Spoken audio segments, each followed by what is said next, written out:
It's a very nice morning out. That's the upside. Traffic is stopped, and who's that guy? Oh Yikes! no.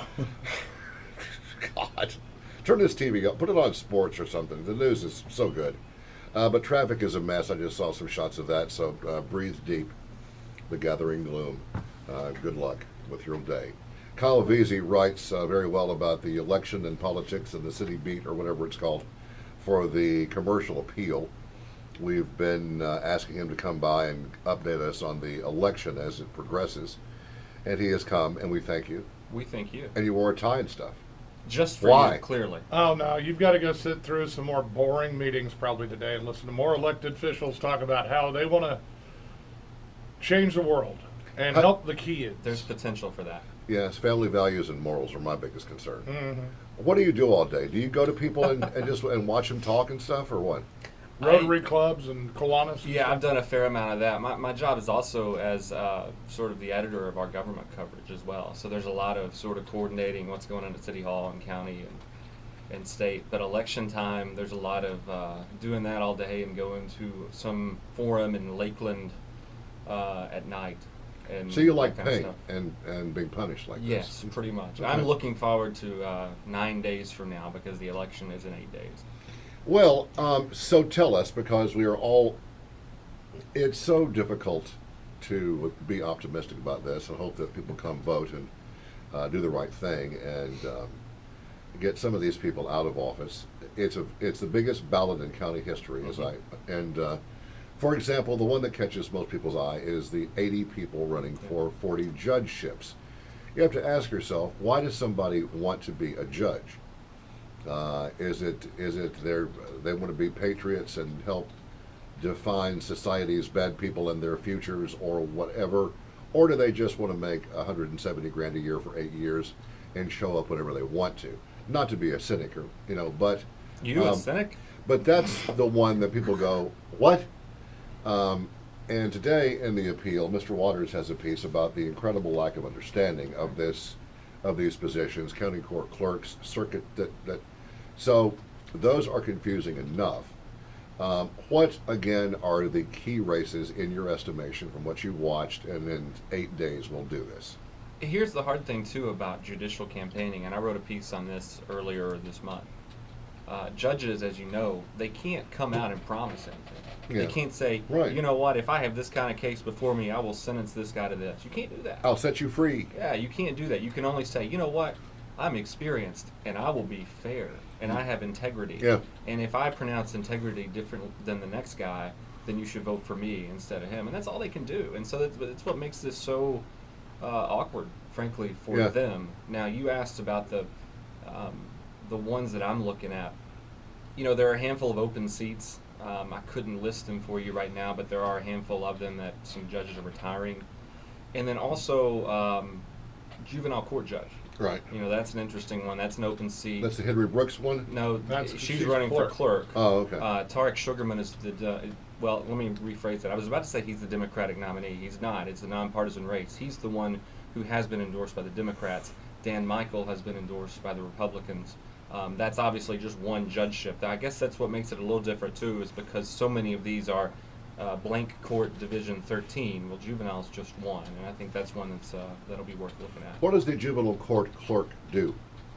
Administers the office that takes care of things like paperwork, scheduling dockets, those sorts of things. That basically it's an administrative job, just like the criminal court clerk and the circuit court clerk and things Paperwork. like that. What kind of money does that pay? That's maybe $110,000 a year job. I'm kind of guessing at How that do you point. get by on that when a judge makes 167? That's right. So those are the ones that there are 11 that are uncontested, so that'll be easy. But I just wonder how many people are doing their homework before Yep. they go and do this. As of this day, July 30th, what are the numbers of folks who have voted are at roughly what number? Yeah, it's 40 some odd thousand. I try to go by the percentages. It's down about 10% from 2010, which again, as I wrote and we talked about, that's probably more of a commentary on 2010 because of that really intense gubernatorial race. That Right. We have the absolute opposite in this year. So it's down about 10%. It looks like, again, early voting, when it's all said and done, will be at least 50% of the electorate. Half of the people are going to vote before Election Day. So turnout appears Half to be of those down. that intend to vote will vote Half before of those election who day. intend to vote will vote before Election Day. And probably you're looking at an election that will, if I were to throw a dart at the wall, turnout at the end of it will be about 26, 27%. Which is better than usual. Well, it's down again from 2010 from the county general election. It's up, big time from the primary back in May, which was a paltry 10%. Mhm. Yeah. But, this one, it tends to be, it's really in line with what they normally are. Right. So if there are 530,000 people eligible to vote, Yeah. to see, so that's You're looking at about 150,000 votes. yeah, okay. Well, and the breakdown demographically is what so far? Well, first off, age-wise, 70% of those who have voted are over 55.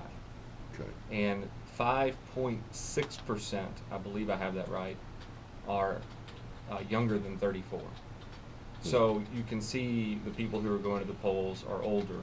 What makes this election interesting in terms of tipping the hand as to what you can expect is because really we have two elections. We have a general election for Right. the county and a state and federal primary. Right. So when you go, you get to pick a primary ballot, and the election commission records that, and they put out every day, here's how many people are pulling Republican ballots and Democratic ballots. Democrats are ahead in that by about 4 or 5%, but they were ahead by about 10% in 2010, and Republicans won all the offices, which suggests a lot of Democrats who voted for Republicans in the general election. So it looks. Oh, and one other thing, I'm trying to make the case. It looks really good for Republicans right now. The high turnout locations are all Germantown, Collierville, Bartlett, Agri Center. Not exactly places Interesting. you associate with high Democratic. Right. Now, right. when you say you get a Republican or Democratic ballot, is there a way to get one that isn't? Yes, because I have to do that. I'm not going to vote in Right. the primary as a reporter. But 1.6% of all Shelby Countyans have done that. You go up and you say, I don't want either one of those things. Yeah. Just give me the general election, and then you can get out of there pretty quickly because it's just the county stuff. I wonder how much voting down party lines or down racial lines there, how prevalent that is. Not just here, but in any town like this that is ethnically. Well, I think the idea that the straight ticket party line voting is an idea that has, frankly, not been borne out. Again, go back to what I said a minute ago on. In 2010, 55% of people picked Democratic Yeah. primary ballots, and 45 took Republican, or 44. Right. And then the Republicans won every office. Yeah. So, I mean, that was the election where Mark Luttrell beat Joe Ford by a ton.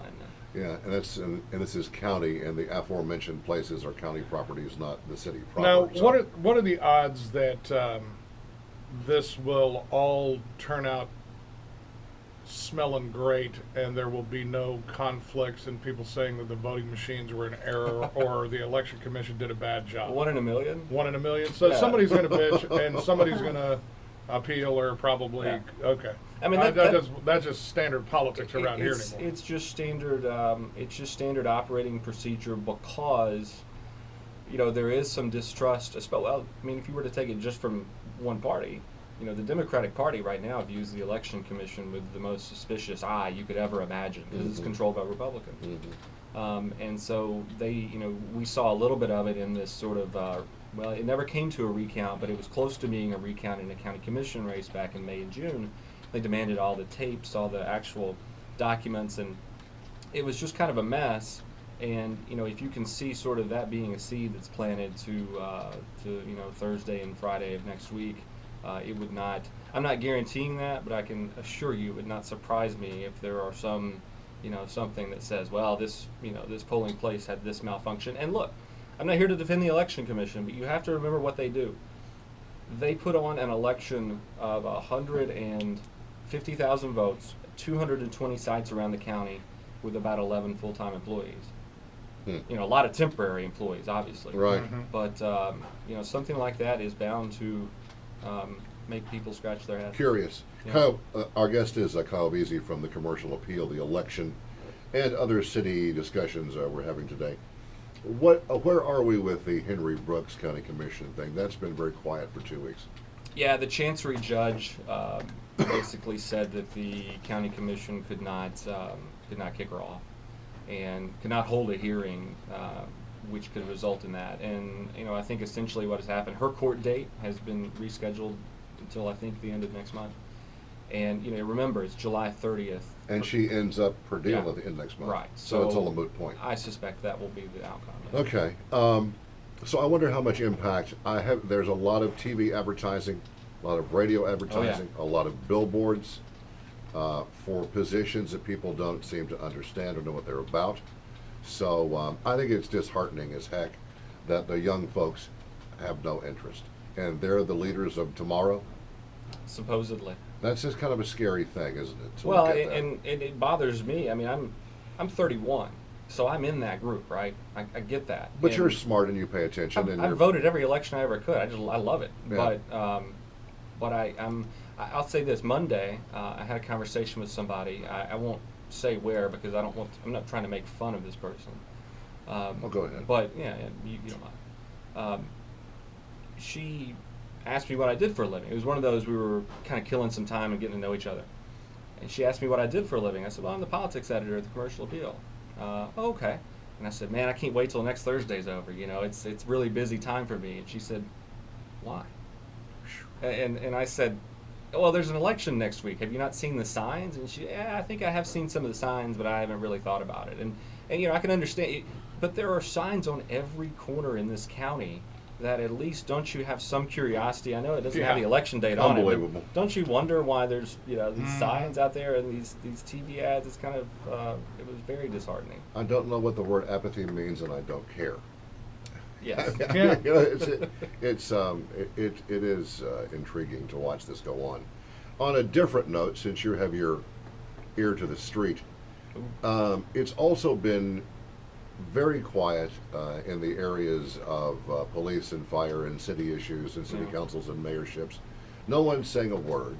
There's the usual random piece about this, and it's become very quiet. Is it because that there are people meeting around the clock trying to figure this out as the clock ticks down to January 1, 2015?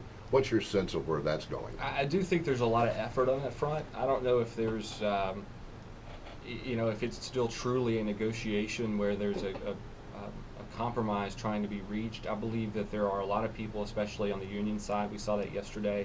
They presented the proposal of that high deductible insurance plan to that committee. That may get somewhere, it may not, but ultimately, again, it goes back to what we've talked about here. You're not trying to reach a conclusion for something that is in debate.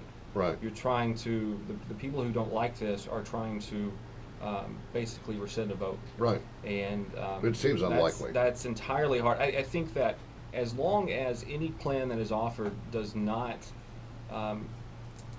as long as any plan that is offered keeps the long-term liability for the city that they had before this June 17 vote, might have an awfully hard time seeing these 7 city councilmen who voted this way on June 17th changing their mind. Yeah, there just has to be some kind of solution, though, reached to appease both of these parties.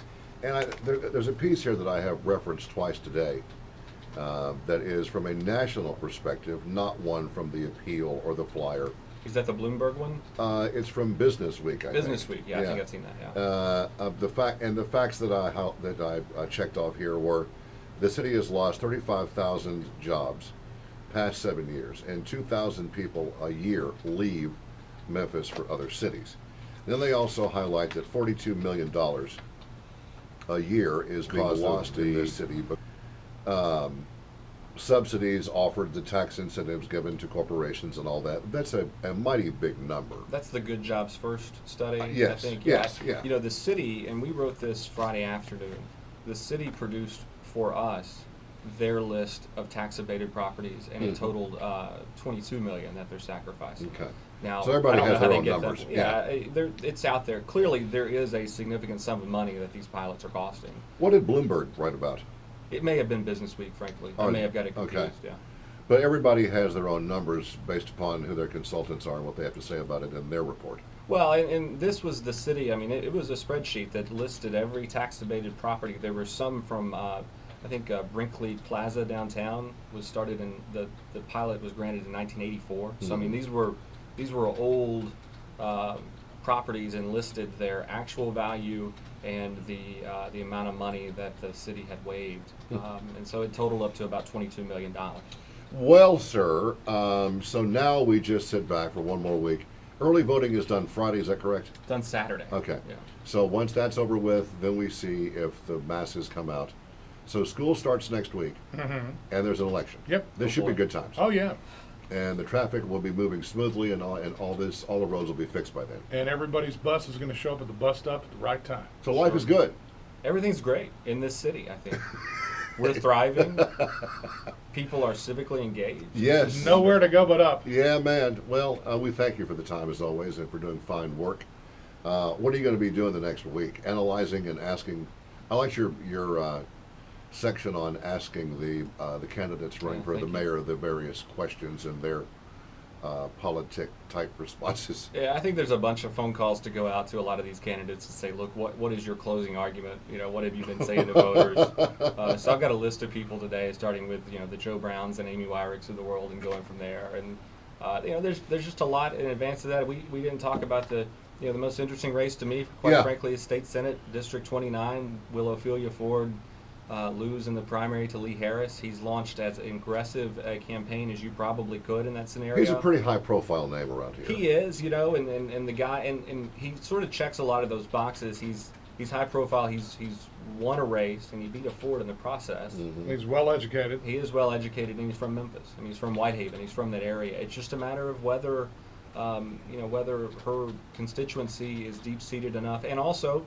There are two other candidates in that race. There may be a let's vote Ophelia out of office contingent, but if they don't all go for the same person, then they fracture the vote and she goes back to Nashville. Thank you, Prince Mongo. Yeah, Yeah. it's one of those kind of deals. Yeah. Well, it is unfortunate that it's come down to voting for the person that you dislike the least.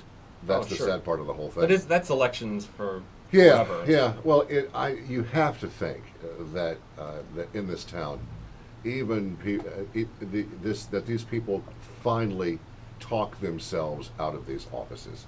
Her attendance record and the ongoing the madness that surrounds her and has for years, maybe has taken its toll on she and several others who are obvious. Well, and I don't say this as a commentary specifically on that race, but I think one long-term thing that as we look to the future of Memphis and Shelby County, a question that has to be answered is how do we get our best and brightest people to offer themselves for public service? Right. A lot of people aren't. I mean, they're stockbrokers and they're insurance agents, and that's fine. There's nothing Right. wrong with that.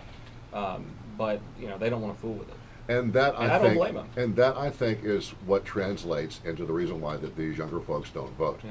because they see who's running, they see the television ads, and hear the utter insanity of some of this process, and throw up their hands and don't care. So it's hard to argue that theory that when the best and brightest don't run, why should these people take it seriously? Yeah, I mean, there's nothing to refute that, and especially when a lot of young folks, they look at the candidates, they don't really see anybody. I mean, of the high-profile candidates, I'm going to put my foot in my mouth here, but I mean, Lee Harris is 35, but I'm trying to think of, Somebody in that age group that's relevant to them. yeah, I'm trying to think of it, and I can't come. As soon as we go off the air, I will, and I'll tweet about it. Yeah. Oh, But, good. Oh, good. I don't know who it is right now. Yeah. Well, it says a lot, but I thank you for being candid about it and for being smart about it, and I hope other folks will pay attention to you. And guys like Jackson Baker, who write about Yes. this stuff very well, and maybe they'll snap to and go vote, or maybe they won't. But we should probably do a post-mortem on this next week with you. If you're around, maybe next Friday or something, we'll be in touch and see what pieces of bodies are left laying around after Thursday. You know where to find me. Thank you, Kyle. Thank you. Kyle Veazey from the Commercial Appeal. We shall return in a moment after a little tiny break.